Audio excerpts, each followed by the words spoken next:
Guaranteed M715 engine failure if you have a modified engine.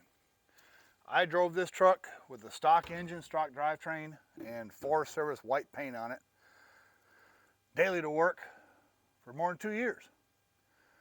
Then I built a 396 big block, pulled out of a 66 Impala, had all the go fast goodies in it. Put it in here with an MV4500 transmission, side pipe, glass packs. I could drive through parking lots and set off every car alarm in the place. It was great. I could do four-wheel burnouts. Awesome. But one day, after driving it for a year or so, I came out to start it. It was raining. I had the hardtop on. I get in, and the starter goes, or it goes, and it just kind of stops. It was dark out. I saw sparks. Stupid Chevrolet starter motor. That was my thought. So, okay, I left it alone. It was too wet to crawl underneath. I saw sparks through the floor, the holes, the shifter holes.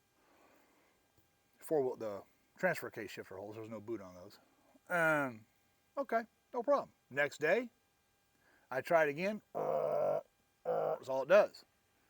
That stupid starter motor stuck. So I had my son jump in a 1009, hooked up a tow strap, and pull me. He does. I drop the clutch.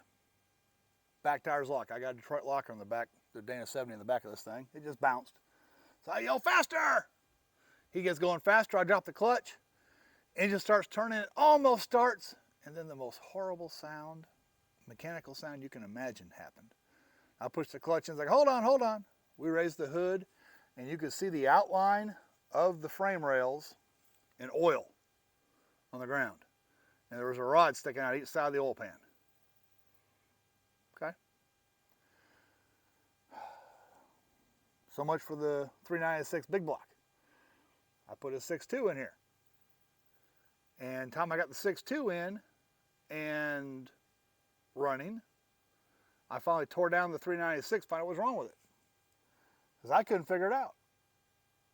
What caused it to lock up? And air filter off, carburetor off, intake manifold, it looks good.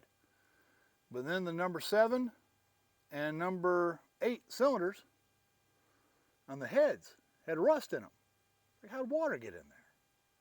I pulled the heads off, and actually I pulled the valve covers off. Rocker arms were busted, push rods were all bent,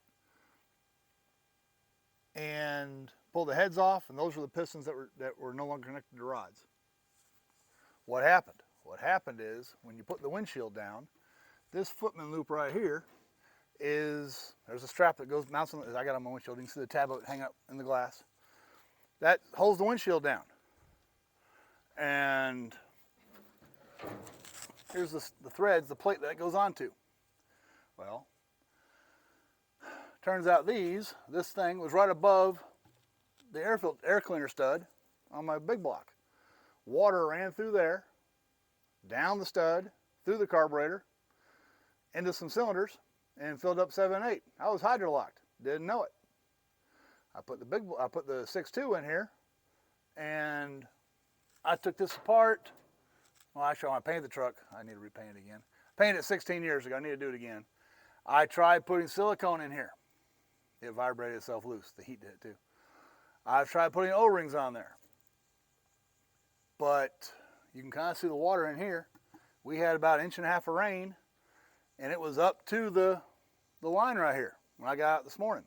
I took a rag and bailed it because I forgot my dog bowl. What I got in the habit of doing is I take a metal dog bowl, put it right there. I destroyed one engine. I could have destroyed the diesel a couple times. There have been a couple times I forgot the dog bowl, or the wind blows the dog bowl off if I have it stored outside, and that air filter housing is completely full of water past the studs. So I pull the glow plugs, turn it by hand until I get 2 revolutions. Then I'll turn it with the starter motor, blow anything out. I've never gotten water out.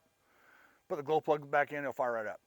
But this is a guaranteed, if you have a V8 with a stud air filter on there, this, if you keep it outside, that will hydrolock your engine. I've had it happen once, almost twice. And since we're talking about raising the hood, the 715 Smile. Right here. You undo it, see the smile? If you start the engine and move it with this hanging like that, it'll rattle and it will make a smile on both fenders. I got one on this fender too. I've been careful about it, but 16 years since I painted it, that's what I get.